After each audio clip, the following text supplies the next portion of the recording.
Você conhece o Espiritismo? Oi, meu nome é Giovana e sejam muito bem-vindos ao quadro Conhecendo Religiões, onde a gente vai em várias religiões diferentes e faz uma entrevista com cada uma delas, tentando descobrir um pouquinho mais sobre o que eles acreditam, os seus costumes, as suas crenças e também, quem sabe, tentar responder a pergunta: qual é o sentido da vida? Então, antes da entrevista começar, só lembrando o comunicado que apareceu no começo do vídeo, as pessoas entrevistadas representam apenas um ponto de vista da religião, então aconselho esse discernimento. Sem mais delongas, vamos para as entrevistas. Bom, o Espiritismo foi codificado, como se diz, pelo Allan Kardec há 167 anos. O que ele nos traz são explicações a respeito da vida e das nossas relações com o mundo espiritual, porque nós somos todos espíritos, alguns encarnados, como é o nosso caso, e outros desencarnados, que são aqueles que já estão no chamado além. Então, o Espiritismo nos traz muito, ou melhor, todas as explicações possíveis a esse respeito. Eu não entrei no Espiritismo empurrado por sofrimento, ou por indução, ou por conhecer pessoas que fossem espíritas.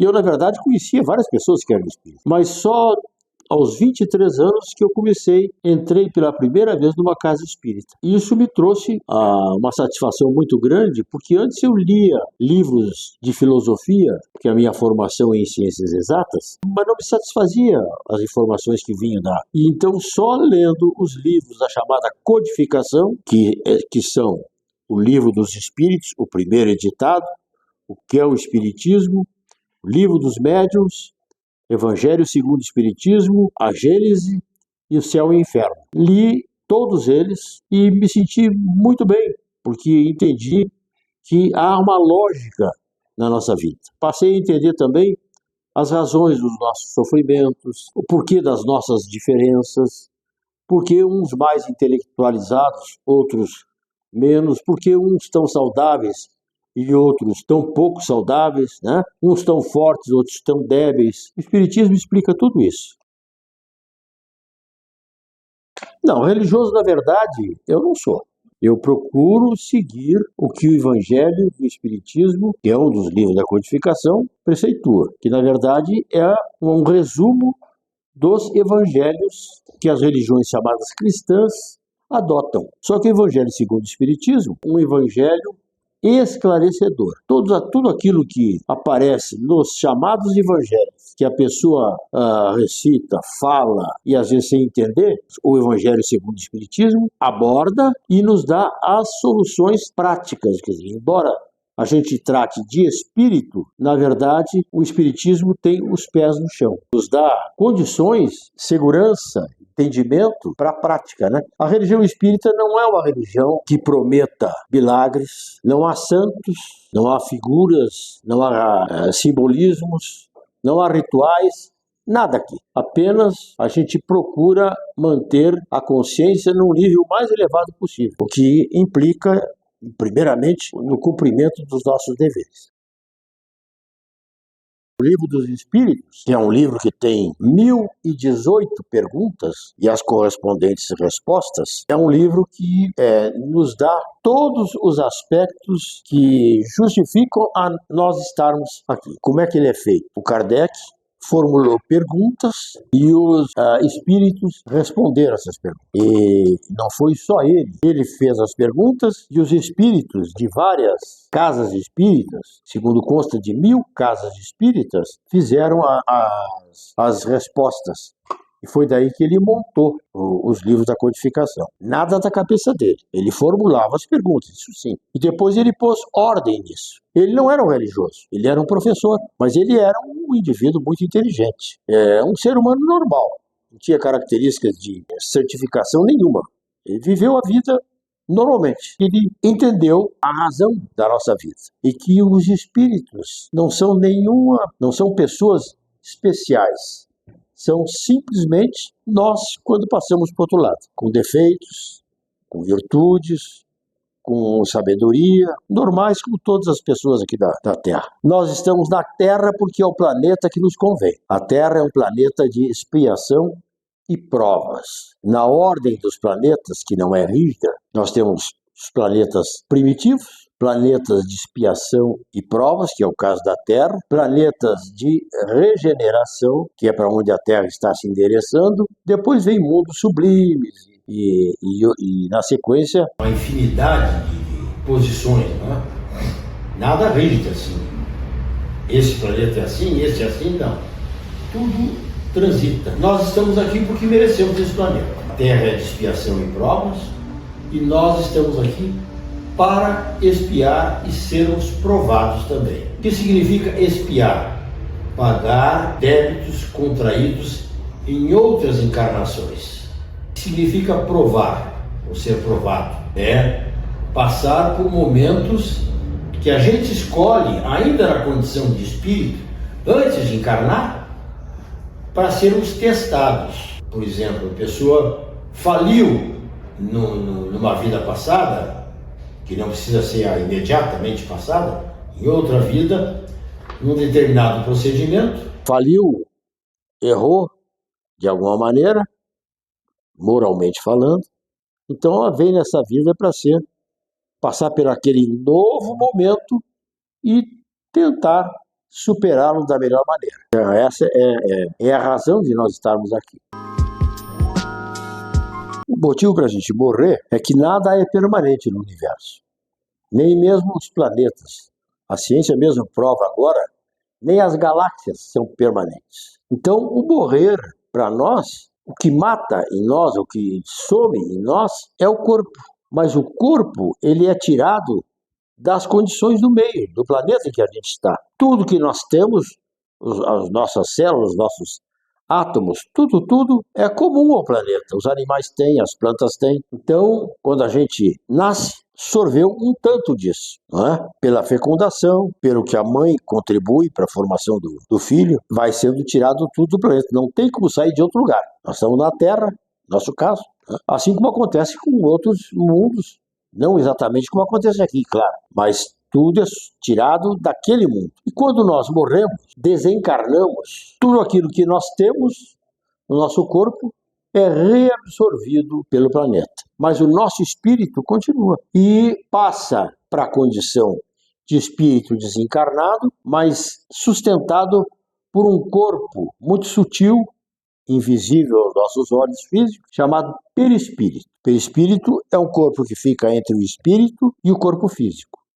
Ele transmite do espírito para o corpo físico e do corpo físico para o espírito. A relação que existe entre o espírito e o corpo físico é possível graças ao perispírito, que tem as características do nosso ambiente também. É um corpo mais sutil. Então a gente, quando vai para o outro lado, não é por castigo, é uma necessidade. Lá pelas tantas, passado um período no mundo espiritual, chamamos também aqui de erraticidade, pela incerteza de onde as pessoas vão, o indivíduo volta num novo nascimento com um outro corpo. Aquele ficou. O espírito é o mesmo, o perispírito também.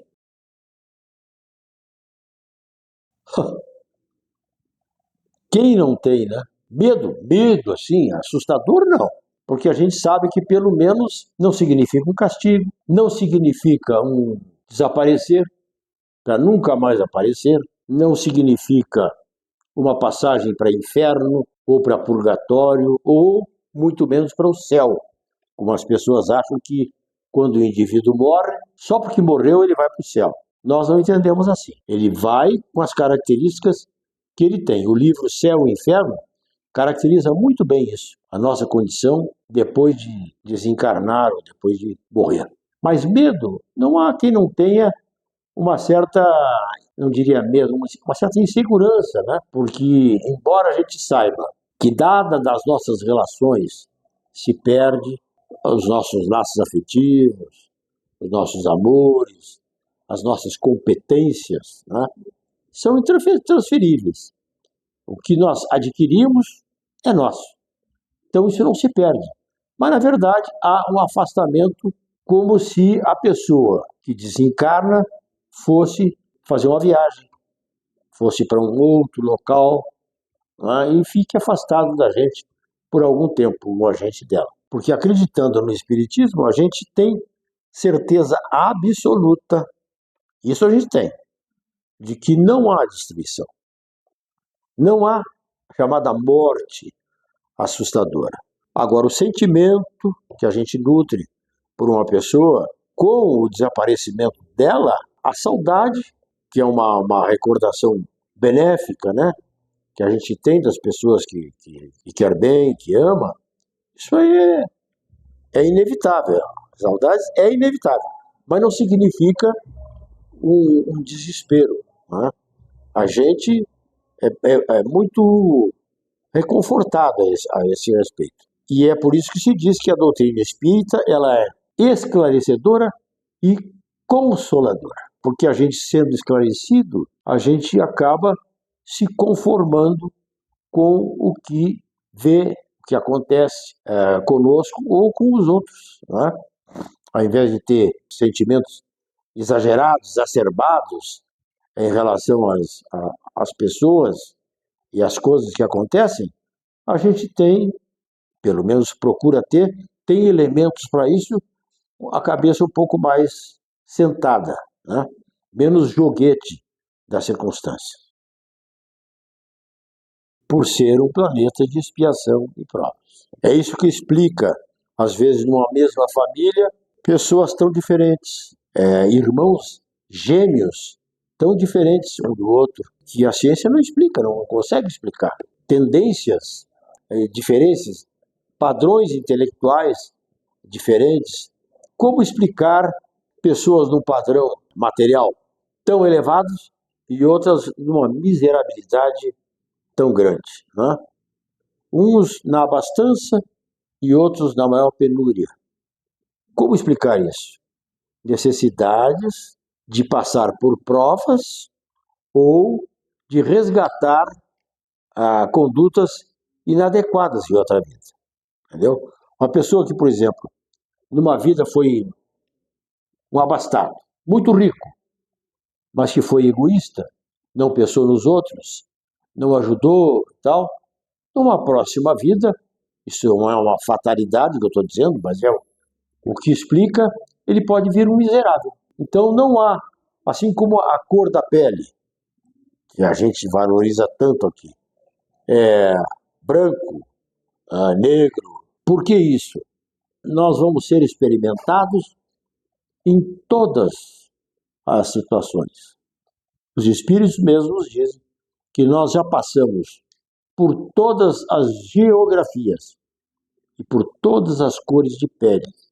Então isso faz com que o indivíduo se conduza nessa vida com mais respeito, com mais tolerância, entendendo que na próxima vida ele pode vir numa situação bem adversa como outra pessoa está passando agora.